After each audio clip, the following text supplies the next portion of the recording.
امریکی صدر Donald Trump نے اتوار کو کہا، جس دن واشنگٹن کے درمیان بات چیت بغیر کسی معاہدے کے ختم ہوئی تھی، کہ ایرانیوں نے صلح بازی کی میز نہیں چھوڑی۔ میں پیش گوئی کرتا ہوں کہ وہ واپس آئیں گے اور وہ ہمیں وہ سب کچھ دیں گے جو ہم چاہتے ہیں، اور میں نے اپنے لوگوں سے کہا مجھے سب کچھ چاہیے، مجھے 9% نہیں چاہیے، مجھے 9% نہیں چاہیے۔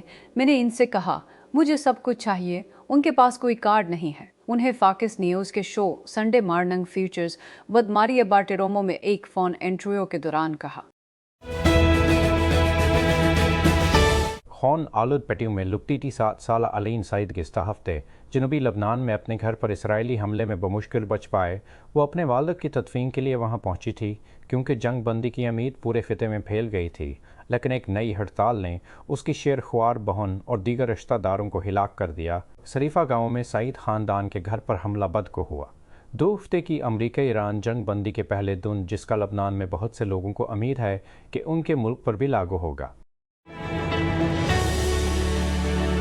اسلام آباد خاتون اور آصفہ بھٹو زفداری نے عوام سے تعاون پر زور دیا ہے کیونکہ ملک بھر میں انسداد پولیو مہم 6 اپریل سے شروع ہونے والی ہے۔ 1 ہفتہ تک جاری رہنے والی اس مہم کا مقصد پولیو کے خاتمے کے لیے جاری کوششوں کے حصے کے طور پر تمام صوبوں اور خطوں میں 5 سال سے کم عمر کے شیلڈڈ بچوں کو قطرے پلانا ہے۔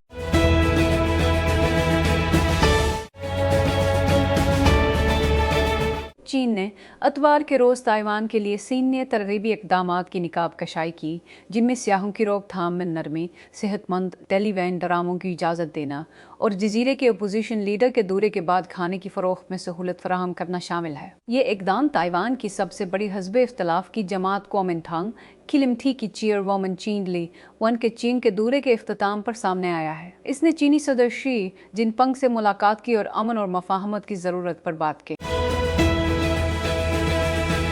کوئٹہ صوبائی دارالحکومت میں اتوار کے روز نامعلوم حملہ آوروں کی فائرنگ سے ہزارہ برادری سے تعلق رکھنے والے کم از کم 2 افراد جاں بحق اور 3 زخمی ہو گئے۔ سینئر پولیس افسر محمد خیر سمالانی نے ڈان کو بتایا کہ یہ افراد اس وقت حملہ آور ہوئے جب وہ ہزار گنجی سبزی منڈی سے ہزارہ ٹاؤن واپس جا رہے تھے۔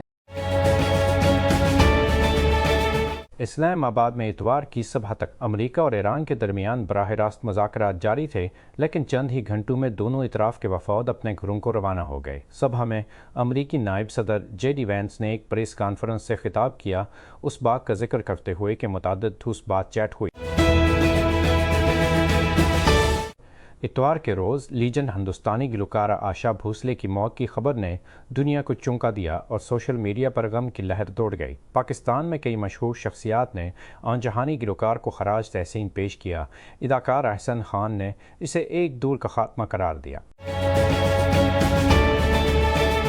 واشنگٹن امریکہ اور ایران کے درمیان اسلام آباد میں ہونے والے مذاکرات کے دوران امریکی اسکالرز پاکستان کے بڑھتے ہوئے سفارتی کردار کو تیزی سے اجاگر کر رہے ہیں۔ ڈیون کنٹے کی مسلسل بات چیت کے بعد امریکی نائب صدر جے ڈی وینس اسلام آباد سے یہ اعلان کرتے ہوئے روانہ ہو گئے کہ مذاکرات کوئی معاہدہ کرنے میں ناکام رہے ہیں۔